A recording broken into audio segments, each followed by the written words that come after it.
Hello all of you, IQ coaching classes में आपका most welcome है। आशा करता हूँ आप सभी लोग ठीक ठाक होंगे और हमारा कंटिन्यू सेशन चलता रहेगा। और ये हमारे इंडियन कॉन्स्टिट्यूशन की जो सीरीज़ है वो पर डे आपको एक आर्टिकल आपको मिलता रहेगा IQ कोचिंग में, IQ स्टडी ओनली।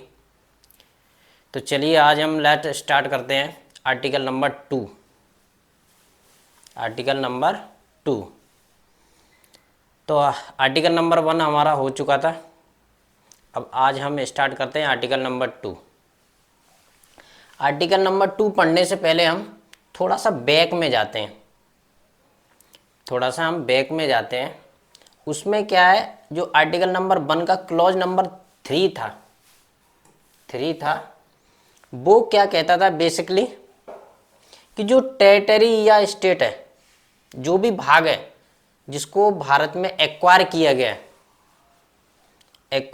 गया है उसको भी भारत अपने में मिला सकता है। जैसे सपोज दैट मान लीजिए कोई भी मान लीजिए कोई नेपाल का कोई भाग हुआ, ठीक है, नेपाल का कोई भाग, पाकिस्तान का कोई भाग, ठीक है, क्योंकि जब हमारा अखंड भारत था वो काफ़ी बड़ा था, ठीक है, उसकी तो बात ही अलग थी। तो इसलिए जो भी भाग है आर्टिकल नंबर 1 के क्लॉज नंबर 3 से हम उसको मिला सकते थे। अब हम आर्टिकल नंबर 2 पे आ जाते हैं। तो आर्टिकल 2 क्या कहता है, नए राज्यों का प्रवेश या स्थापना कौन कर सकता है। जो यहाँ पर देखिए, यहाँ पर इंग्लिश में लिखा parliament may by law admit into the union establish a new state such terms and condition। it means parliament को क्या है, पावर दिया गया है। जो भी प्लेस है, पर्टिकुलर जो प्लेस है जिसको भारत में मिलाया गया है उसको क्या है, पार्लियामेंट को पावर दिया गया है कि आप उसमें क्या कर सकते हैं, उसके लिए लॉ बना सकते हैं। क्या बना सकते हैं, लॉ बना सकते हैं। और क्या कर सकते हैं उसमें, उसको क्या कर सकते हैं आप, यूनियन बना सकते हैं, ठीक है, न्यू स्टेट बना सकते हैं, या तो आप यूनियन बना दें या तो आप स्टेट बना दें, दो में से एक तो आपको बनाना ही पड़ेगा। लेकिन इसमें एक ध्यान रखने वाली बात है, थोड़ा सा डीपली नॉलेज की जरूरत है। हमारा कॉन्स्टिट्यूशन क्या कहता है, जो भी न्यू स्टेट बना रहे हैं आप या फिर यूनियन टेरिटरी बना रहे हैं उसको, क्योंकि एक बार सिक्किम का जो मामला था, जो सिक्किम है उसमें ऐसा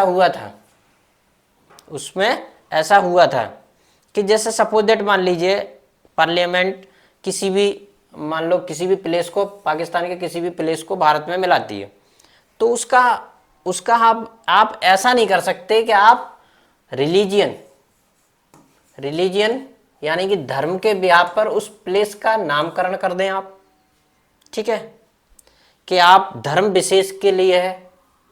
क्योंकि हमारा जो कॉन्स्टिट्यूशन है वो ये कहता है, जो एग्जिस्टिंग पावर है कॉन्स्टिट्यूशन की, एग्जिस्टिंग जो पावर है, एग्जिस्टिंग जो फंडामेंटल है, उनको डिस्टर्ब नहीं कर सकते आप, उनको आप डिस्टर्ब नहीं कर सकते। जैसे कि डेमोक्रेसी,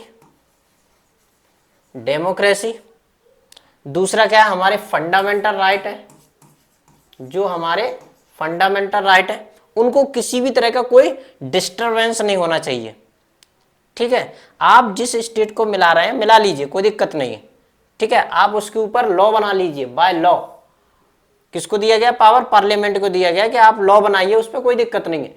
लेकिन किसी धर्म विशेष पे उसका नाम नहीं होना चाहिए। ये हमारे कॉन्स्टिट्यूशन की बहुत अच्छी खूबसूरती है, डेमोक्रेसी रहना चाहिए। तो बेसिकली क्या आर्टिकल नंबर 2 हमारा क्या कहता है, नए राज्य जो भी हम कहीं से भी एक्वायर करके या संधि के द्वारा या आक्रमण के द्वारा अपने भारत में मिला रहे हैं, आप मिलाओ, कोई दिक्कत नहीं है, ठीक है।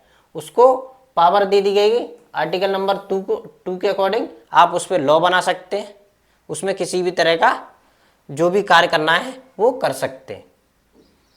तो बेसिकली और इसके बाद आर्टिकल नंबर 3 में चलेंगे, क्योंकि इसकी बाद जो कहानी है आर्टिकल नंबर 3 में कंप्लीट होगी। ये तो ओनली उस स्टेट की, जैसे कि कोई प्लेस को अपने भारत में मिलाया जा रहा, उस प्लेस की बात करता है बस, क्योंकि उसमें पावर दी गई पार्लियामेंट को, आप पार्लियामेंट कुछ भी इसमें कर सकती है। अब बाकी की जो टर्म्स एंड कंडीशन हैं या जो भी क्लॉज हैं उनको आर्टिकल नंबर 3 में पढ़ेंगे। तो IQ कोचिंग क्लासेस में आप इसी तरह आर्टिकल वाइज आर्टिकल आपको मिलते रहेंगे। Okay, thank you.